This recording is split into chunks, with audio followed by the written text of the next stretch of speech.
ایران پر جو فتح حاصل ہوئی تھی وہاں سے کچھ غلام قیدی ہوئے تھے، پرشین امپائر کے کچھ غلام قیدی ہوئے تھے۔ ان غلاموں میں سے ایک غلام تھا جس کا نام تھا فیروز۔ یہ بہت بڑا ماہر تھا، لوہار تھا، لوہے اور لکڑی کا بڑا کاریگر تھا۔ مغیرہ بن شعبہ کے حصے میں یہ غلام آیا، وہ اس کو مدینے لے کر آئے کیونکہ وہ بہت بڑا کاریگر تھا۔ سوچ یہ تھی کہ اس سے کام لیں گے، اس سے جو ہے وہ کئی چیزیں بنوائیں گے، مدینے میں لے کر آئے۔ اب ہوا یہ، ہرمزان جو کہ ایرانی جرنیل تھا اور یہ جو ایرانی غلام تھا فیروز، جس کو عربوں نے ابو لولو کا نام دیا، دونوں آپس میں ملے، پلاننگ کی کہ اس ستون کو رستے سے ہٹایا جائے۔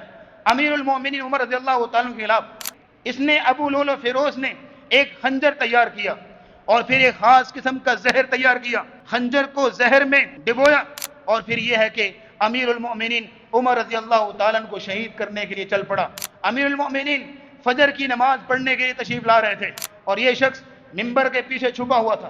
جیسے ہی مصلی پہ براجمان ہوئے اور نماز شروع کی، سورہ یوسف اکثر پڑھا کرتے تھے، تلاوت کر رہے تھے، یہ آگے بڑھا، اس نے دیکھتے ہی دیکھتے 6 بار امیر المومنین کے سینے میں اور پیٹ میں کیے۔ آپ رضی اللہ تعالیٰ عنہ وہیں پہ زخمی ہو کر گر پڑے۔ عبد الرحمن ابن عوف جو پہلی صف میں امام کے بالکل پیچھے کھڑے تھے، آگے بڑھ کے نماز کو مکمل کیا۔ جب پاس کے لوگوں کو پتا چلا کہ یہ معاملہ بنا ہے، وہ بھاگے اس کو پکڑنے کے لیے۔ امیر المؤمنین عمر رضی اللہ تعالیٰ عنہ کو جب بعد میں پتا چلا کس نے جو ہے مجھ پر حملہ کیا، کہا جی وہ مجوسی غلام جو ایران سے آیا ہوا تھا، تو امیر المؤمنین نے سکھ کا سانس لیے، کہا اللہ تیرا شکر ہے کہ میری موت، میری شہادت کسی مسلمان کے ہاتھوں نہیں ہوئی ہے، ایک کافر کے ہاتھوں ہوئی، ایک جو مجوسی کے ہاتھوں ہوئی۔ امیر المومنین اپنے دور حکومت میں دعا کیا کرتے تھے، یا اللہ مجھے شہادت دے اپنے رستے میں اور اپنے نبی کے شہر میں، مدینے میں۔ صحابہ کہا کرتے تھے مدینے میں اسلام کی حکومت، اسلام اتنا پھیل چکا، اتنی بڑی فوج، اتنا بڑا لشکر، کیسے ہو سکتا ہے کہ مدینے کی گلیوں کے اندر آپ کا خون بہایا جائے؟ مدینے میں کیسے آپ کی شہادت ہو سکتی ہے؟ کہا میرے نبی نے مجھے شہید کہا ہے تو میں شہید ہوں گا، لیکن میری خواہش ہے کہ مدینے کے اندر شہید ہوں۔ تو اللہ نے وہ خواہش پوری کی۔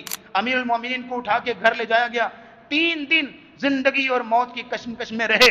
عبداللہ بن عمر اپنے بیٹے کے ذریعے پیغام بھیجا، جا کے ام المؤمنین سیدہ عائشہ رضی اللہ تعالیٰ عنہ سے گزارش کرو۔ سیدہ عائشہ رونے لگ پڑی، کہا میری خواہش تو یہ تھی کہ میں یہاں پہ دفن ہوں، لیکن عمر رضی اللہ تعالیٰ عنہ جیسی شخصیت پر میں اپنی خواہش کو قربان کرتی ہوں۔ عمر رضی اللہ تعالیٰ عنہ کو رسول اللہ صلی اللہ علیہ وسلم کے ساتھ اور ابو بکر صدیق رضی اللہ تعالیٰ عنہ کے پہلو میں دفن کیا گیا۔